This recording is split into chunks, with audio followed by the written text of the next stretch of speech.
And I need you to touch me, Lord. Touch my mind. So we're here now with Lisa Morris, who is the president of the Sacred Heart Apostolate. Lisa, thanks for joining us. So tell us about the mission of the apostolate. So the Sacred Heart Apostolate Mission focuses on bringing the heart of Jesus into all individuals, families, parishes, dioceses, and beyond. The scope is endless. It's creating a civilization of love, bringing the heart of Jesus through a simple ceremony, making him king and head of your lives. And how did you get involved in this apostolate? Well, it's kind of a funny story. Gloria Anson, the previous president, who recently passed away about a year ago on actually the eve of the Feast of Christ the King, which was nothing short of miraculous and a hug from heaven. But someone had given me a little handout that said something about the enthronement of the Sacred Heart in 2003. I was on parish council. They handed me this and said, this would be good for our parish. So I thought, okay, set it on my desk. It sat there for a good 6 weeks. I'm cleaning off my desk thinking I've got to get this, call the 800 number, get the brochures, set it out, and check it off my list. So I call the 800 number, and Gloria Anson, the former president, answers. And I was simply asking for brochures, and she's like, oh, this is so much more than just, putting brochures out.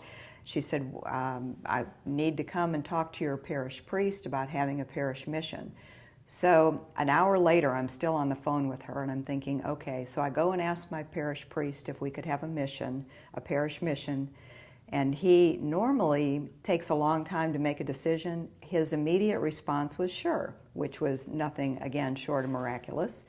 So and then he said, not only do we want the parish mission, but I want the school involved. We had a fairly big school. So I go to the principal, and she said, absolutely, we'll get on board with this. So Gloria and Father Gaffney, the Redemptorist priest who facilitates the mission, they came and we did a pre-mission preparation, and then they came for the mission. And what I saw was unbelievable. And so, here I am, 2018, I thought I was going to be putting these things in the narthex and checking it off my list, and, by the grace of God, God had other plans for this, so it's kind of a long-winded... That's all right. Tell me the fruits of that first mission. Well, so you know what it's like with parish missions. You don't know if there's going to be 5 or 50 or 100 that show up. So we're waiting. We had done all the preparation, which really was very simple and not a lot of detail. And we're waiting on the steps of the porch of the church, waiting for the people. And 6:45, the mission's supposed to start at 7. We're thinking, who's going to come? Will anybody come?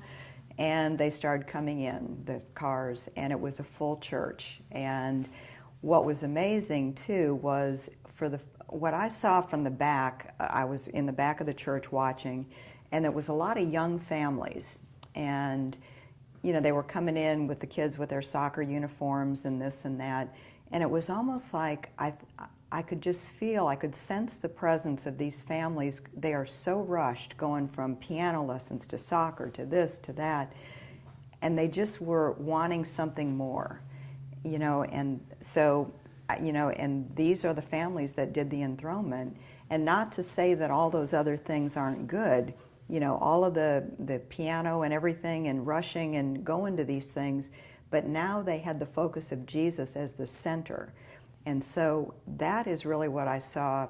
That was one huge fruit, because you could see the longing of these families for something beyond what they were living. It's just the craziness of the world. So, and the other thing was, it was the very first time, this was again in 2003, we had a Hispanic community at that time that was kind of growing, but it was the first time that we all came together as one.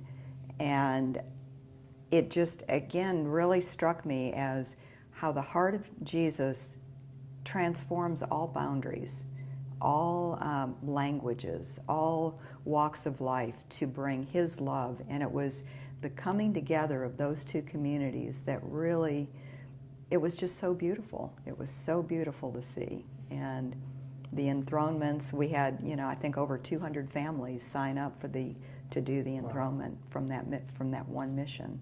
And then since then, the fruits have been, quite a few other parishes in our diocese have had the mission, along with organizations like the Knights of Columbus, Ladies of Charity, the schools, lots of schools, Notre Dame High School, Catholic High. So it just And so spreads. these fruits that you saw from that mission in your own parish, you've seen replicated in many other missions in other parishes too. Yes, absolutely. In fact, one of the priests said, which I thought was so well put, he said, the fruits of he said, this isn't like a flash in the pan. The mission comes and it's gone and there's nothing else. He said, this has been a slow, permeating effect that has gone throughout the diocese over, the years, that continues in a very slow, permeating way. Touch me, Lord. Touch my mind, my heart, my life.